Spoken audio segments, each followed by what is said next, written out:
So I see no reason for him to be apologetic or for the United States as a nation to be apologetic. People just need to look at the record and make their own evaluation, but there's a lot there. But if you look at the record, with all due respect, Mr. Yeutter, take, for instance, the Clean Air Act. First of all, we admit, those who support the Clean Air Act admitted that it did get stuck in Congress for a while, but once it did hit, the congressional move to get it out was successful, and the teeth have been taken out of it not only by the Bush administration, but there was a big debate with the Competitive Council by Mr. Quayle. It seems as though that record speaks for itself. Well, the teeth were not taken out of the Clean Air Act, and neither, by the way, were the teeth taken out of the Global Warming Convention. There are still very substantial commitments that are involved in terms of action plans in the Global Warming Convention, which are going to be truly significant for the United States and for the world. But in this case, the same thing is true, simply because we did not call for public notice of every change that every plant makes in terms of their emission controls.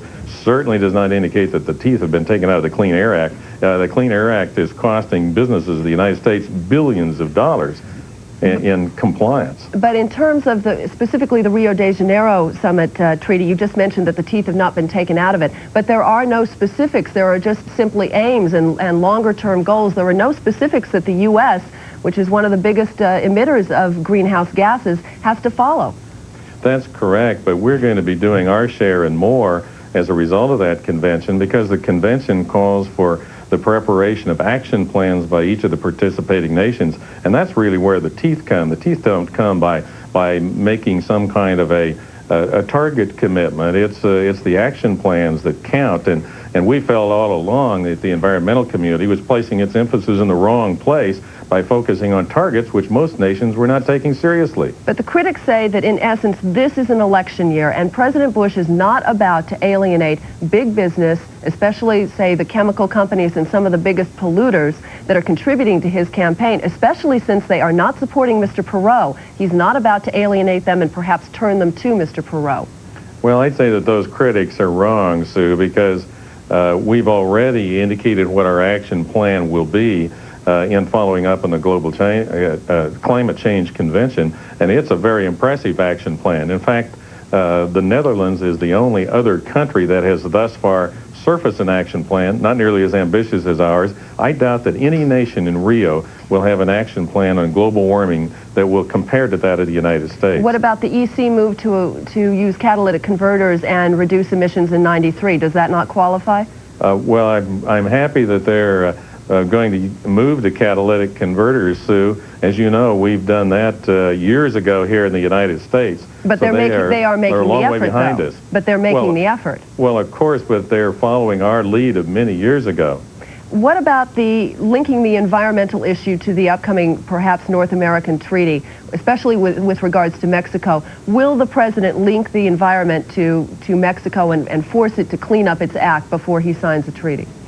Well, those commitments were made by the president at the time the so-called fast-track authority was provided for the North America Free Trade negotiations.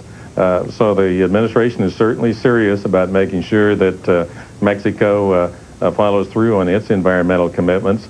Obviously, Mexico does not yet have the financial resources that we have here in the United States to take every environmental action that we might deem desirable. But as the economic situation in Mexico improves, that country will certainly do so, and there clearly will be commitments emerging from the North America Free Trade Agreement that will be definitive, and unless they emerge, the United States will not sign that agreement. I'd like to turn you to a news event of just the last day or so, and that is the apparent dissolution of EC 92 with Denmark not voting for the treaty. You certainly covered that when you were Agricultural Secretary with Trade. Will this derail what little progress we've seen on the GATT talks? Well, it's certainly a worrisome development for the community as an institution. I doubt that it'll have an adverse effect on the GATT talks. We're beginning to make significant progress in that exercise now, particularly on agriculture, as a result of the visit of External Affairs Commissioner Franz Andriessen to Washington here just a few days ago. I don't believe that'll in any way derail the GATT talks, but I do believe it is a very worrisome development insofar as the ultimate political joinder of the community is concerned. I'd like to also turn your attention, we have about 1 minute left. We had Mr. Mosbacher on yesterday, and we asked him about the threat of Mr. Perot to the Bush presidency. We're going to run a bite for you here. I'd like to get your response to his comments. He was referring to Mr. Perot and his qualifications for president. Ross Perot's a good businessman, very good businessman.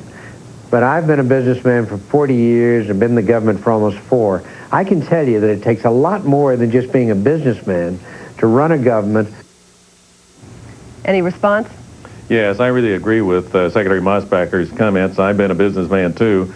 I've headed one of the largest financial institutions in the world, as well as running a large farm operation out in Nebraska, and I've been in and out of government in 3 sub-cabinet posts and 3 cabinet posts. And in my view, Mr. Perot is very much underestimating the challenge that exists in handling the responsibilities of the presidency of the United States. In my personal judgment, he is nowhere near ready for the responsibility of the #1 leadership role in the world. He seems to be, however, bringing on some pretty top guns to head up his campaign, turning up the heat on the Bush administration with Mr. Rollins and Mr. Jordan coming on board. Is the White House sweating? Oh, we're not prepared to do that at this stage, but obviously we're going to take him seriously.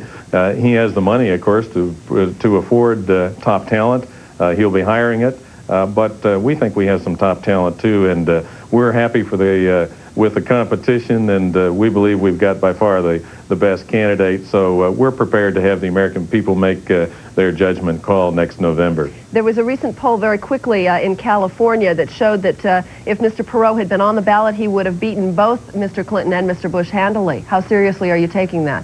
Well, that's not too surprising in California, because the economic situation there may be the most troublesome in the country today. California went into the recession at a later date than the rest of the country. It's going to come out of the later date, and obviously the economic unrest in California is having an adverse impact on anybody who is perceived to be sort of in the government, and that hurts Governor Clinton as well as President Bush.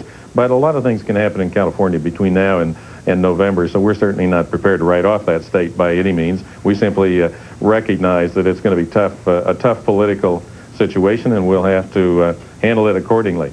All right. Secretary Yeutter, thanks for joining us this afternoon. We appreciate your perspective. We've been speaking with Clayton Yeutter. He's counselor to the President for Domestic Policy, and he is the former Secretary of Agriculture. When we come back and the Money Wheel continues, Neil Cavuto is here with a look at the afternoon credit markets. We'll be right back.